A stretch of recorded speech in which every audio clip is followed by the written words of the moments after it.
বাস্তব বক্তব্য। কষ্ট একটি ছোট্ট শব্দটার ভেতর লুকিয়ে থাকে না বলা হাজারো কথা, না ঝরা অশ্রু, আর সহ্য করে যাওয়া অসংখ্য মানসিক চাপ। অনেক সময় আমরা কাঁদি না, বলিও না, শুধু চুপ করে সহ্য করি।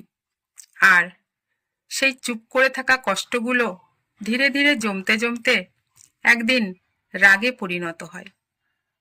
রাগ হঠাৎ করে আসে না, রাগ জন্ম নেয় অবহেলা থেকে, বারবার আহত হওয়া থেকে, বিশ্বাস ভাঙা থেকে, সত্যটা না বলতে পারা নীরবতা থেকে।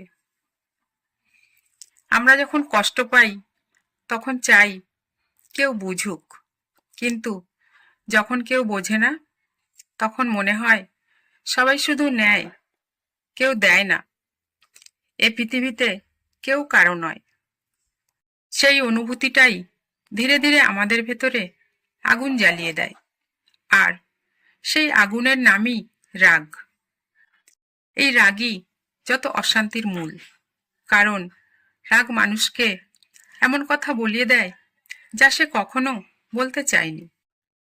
রাগ এমন সিদ্ধান্ত নিতে বাধ্য করে যার জন্য পরে সারা জীবন আফসোস করতে হয়।